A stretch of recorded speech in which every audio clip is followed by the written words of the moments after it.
Saudara, selamat sore. Pada kesempatan ini ada beberapa informasi yang akan saya sampaikan untuk kita jadikan pedoman bersama, dan juga ada beberapa update terkait dengan penyakit coronavirus disease 19 yang kita hadapi sekarang ini bersama-sama. Yang pertama, saya akan berbicara tentang informasi tentang upaya-upaya pencegahan penularan penyakit COVID-19.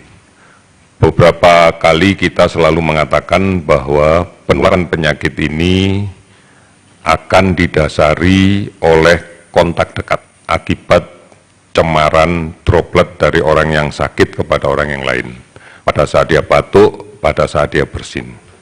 Kemudian juga cemaran dari droplet itu di sekitar kita, di barang-barang, di benda-benda yang akrab di sekitar kita, dan kemudian secara tidak sengaja disentuh oleh orang yang sehat, dan kemudian pindah ke tangan, kemudian tanpa disadari, kemudian memanipulasi sesuatu atau memakan tanpa didahului cuci tangan, sehingga kemudian masuk ke dalam saluran nafas.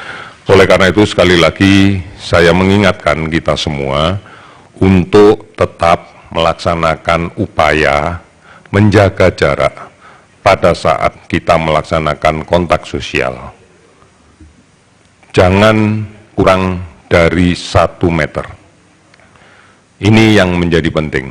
Oleh karena itu, hindari kerumunan, hindari pertemuan-pertemuan yang menghadirkan banyak orang yang memiliki peluang untuk terjadinya penularan penyakit ini.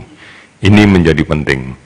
Kita sadari bersama bahwa ada sebagian dari saudara, data yang kita miliki dan data yang dimiliki secara global, memang pada kelompok usia muda memiliki daya tahan yang lebih menjadi salah satu faktor cepatnya penyebaran. Karena kita terkena tanpa gejala dan kemudian tidak melakukan isolasi diri. Problem inilah yang kemudian menjadi hal yang mendasar, kan betul bahwa kita bisa menjadi salah satu sumber penyebaran di dalam keluarga kita. Oleh karena itu, patuhi benar himbauan dari pemerintah untuk lebih banyak di rumah. Ayo, patuhi betul untuk kemudian semaksimal mungkin tidak keluar dari rumah. Ini yang menjadi penting di dalam kaitan dengan pencegahan. Kemudian pemerintah secara bersungguh-sungguh dan bekerja keras untuk mencoba melakukan pengendalian terhadap sebaran ini. Beberapa saat yang lalu sudah muncul kebijakan untuk melaksanakan pemeriksaan cepat, rapid test. Dan ini sudah kita laksanakan sejak kemarin sore di beberapa kecamatan di wilayah Jakarta Selatan. Kita akan melakukan ini secara luas di seluruh Indonesia pada kelompok yang berisiko. Oleh karena itu, rapid test, pemeriksaan cepat, akan kita sinergikan dengan kegiatan tracing pada kasus yang positif. Sebagai contoh yang dilaksanakan tadi malam, maka keluarga kasus positif yang kita rawat di rumah sakit, kita datangi ke rumahnya, dan seluruh yang ada di rumah itu kita lakukan tes. Demikian juga nanti akan kita lakukan pelacakan di tempat kerjanya.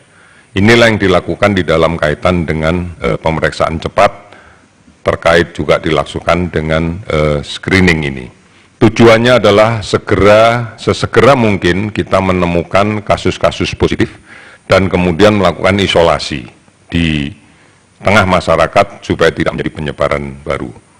Saudara-saudara, hasil negatif dari rapid test tidak memberikan jaminan bahwa yang bersangkutan tidak sedang sakit.